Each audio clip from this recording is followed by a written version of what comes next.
I've been thinking about the nature of our prayers. And specifically this week, I've been thinking on the question of what to pray for. As this chapter of history unfolds, and nobody needs to say it again, but there's a lot of bad stuff going down. A lot of bad things happening, a whole bunch of godless people doing a whole bunch of godless things. All in all, right? That's why we're fasting.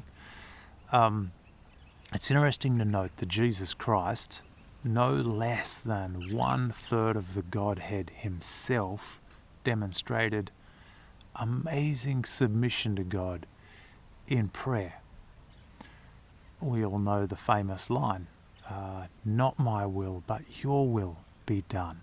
That's what Jesus prayed in the Garden of Gethsemane, the darkest hour in the history of the world. Not my will, but your will be done. We all know these words, but the question is, how do we apply them?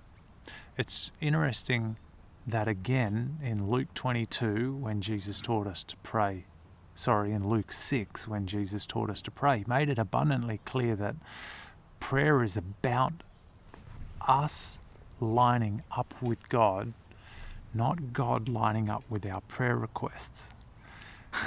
Our Father in heaven, hallowed be your name, your kingdom come, your will be done, on earth as it is in heaven.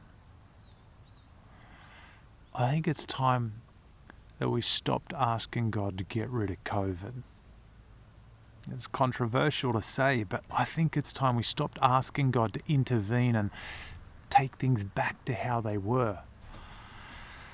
Look, if God had a mind to fix COVID, to take us back to what life was like before, he's had about 1 billion Christians praying in unity for a year. When do Christians ever do anything in unity anyway? If he was of the mind to do this, he would have done it. And yet, he hasn't.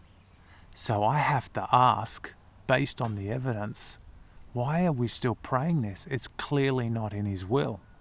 God is moving. He is powerfully among us and willing to lead those that are willing to be led right now. I think it's time for us to personally come to grips with what it means for us to make our prayers serve God. That's what Jesus did. It's time to come to a realization that we're servants of God, not the other way around. It's time for us to see what the kingdom of God really is and be praying for it to arrive in the fashion that God decides. He's calling the shots. You and I know this. Let's make sure our prayers honor him for that.